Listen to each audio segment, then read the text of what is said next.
Tuhan, bukalah bibirku, agar mulutku memberitakan kemuliaan-Mu.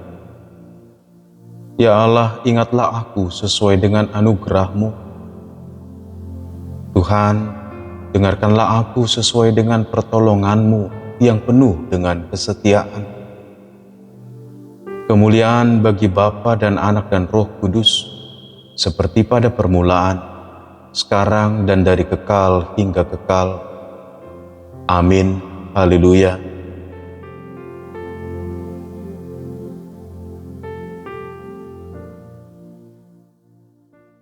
Firman Tuhan hari ini 1 Yohanes 3 ayat 5.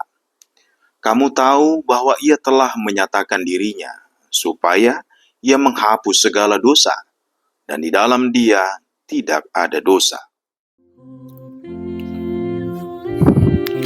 Jemaat yang kasih Tuhan, seberapa berpengaruhnya dalam hidupmu nama Yesus? Ya, nama Yesus. Kalau jemaat HKBP, pasti kita tahu lagu Sada Goar no Muli Sian Nasa Goar Goarni itu hatta Yesus Kristus. Dan tidak ada nama yang lebih baik, lebih indah, dan lebih berkuasa dari nama Yesus. Dan itu adalah lagu yang gembira kalau jemaat HKBP menyanyikannya. Ya Bapak Ibu, kita harus tetap ingat bahwa satu nama yang penuh kuasa, yaitu nama Yesus. Dan dialah yang telah mengalahkan kuasa maut dan kuasa dosa. Sehingga sukacita kita adalah kalau kita tinggal di dalam Kristus Yesus Tuhan kita. Dan Bapak Ibu jemaat kasih Tuhan, menjelang zaman akhir ini, semakin banyak dan bahkan masif. Apalagi kita sekarang yang sering hidup kita di dalam media sosial, mungkin menyaksikan perdebatan-perdebatan atau ya banyaknya pengejek-pengejek yang mengejek nama Kristus Yesus Tuhan kita. Itu dari dulu ada, tapi semakin masif sekarang. Supaya kita orang-orang percaya yang telah diselamatkan dan tinggal di dalam nama Yesus, itu supaya menjadi malu. Tujuannya supaya kita menjadi malu dan akhirnya tidak mau mengakui Kristus lagi.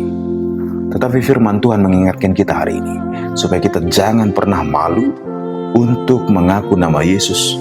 Dan biarlah nama Yesus ketika kita mendengar bahkan mengucapkannya, itu pun kita bergetar. Artinya nama itu nama yang kudus buat kita. Mengapa Bapak Ibu nama Yesus sering diejek? Karena dialah yang telah mengalahkan kuasa maut. Sehingga pengikut Yesus dan nama Yesus itu akan selalu menjadi ancaman bagi kuasa setan yang mau mencengkeram dunia lagi. Terpuji nama Tuhan. Kita dimerdekakan dari kuasa dosa adalah karena kuasa Kristus, bukan karena yang lain. Dosa artinya adalah keterpisahan atau hamartia, keterpisahan dari Allah. Sehingga kita tidak berdaya dan tinggal dalam gelap. Dan ketika kita tinggal dalam gelap, kuasa jahat itu, kuasa si jahat menguasai kita. Dan kecenderungan hati kita akan berbuat jahat, dan semua yang kita hasilkan pasti adalah kejahatan. Itulah kuasa dosa. Tetapi karena nama Kristus dan kuasa Kristus telah membebaskan kita, sehingga kita tahu kita hidup di bawah kasih karunia Allah. Kita dimerdekakan dan ditebus dari dosa. Tetapi masih ada potensi untuk berbuat dosa, benar. Martin Luther mengatakan simul justus et peccator. Sekalipun kita dimerdekakan, tapi kita masih punya potensi untuk berbuat dosa. Tapi pertobatan dan kasih karunia Tuhan selalu terbuka bagi orang yang mau bertobat. Tuhan mau selalu menerima. Artinya bukan lagi hamartia, tetapi ophilema, yaitu kesalahan atau utang yang bisa dibayar dengan bertobat.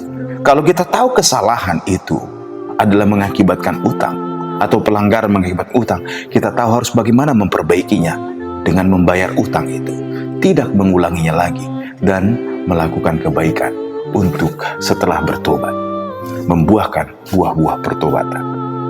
Jemaat yang kasih Tuhan, setan dan iblis tidak punya kuasa lagi atas kehidupan orang percaya, tetapi selalu akan berusaha merongrong, membuat kita terpisah dari Tuhan. Yang pertama. Yang kedua, seberapa susahnya, seberapa gelapnya, atau seberapa cemasnya hidup kita, karena Kristus telah menyatakan diri untuk membebaskan kita dari kuasa dosa.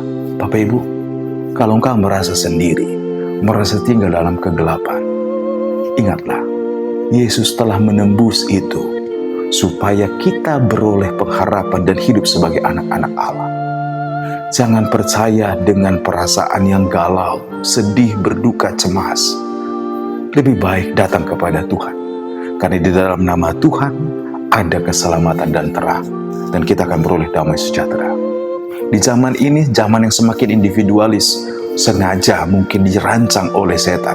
Supaya apa? Supaya orang tidak lagi atau menyendiri dan puas dengan diri sendiri, dan akhirnya terjebak dalam kegelapan sendiri. Tapi mari kita ingat, anak-anak Tuhan, tinggallah dalam Tuhan, supaya kita tahu ketika mendengar suara Tuhan, kita tahu kembali kepada Sang Gembala kita. Bapak Ibu, tetap teguh di dalam Tuhan.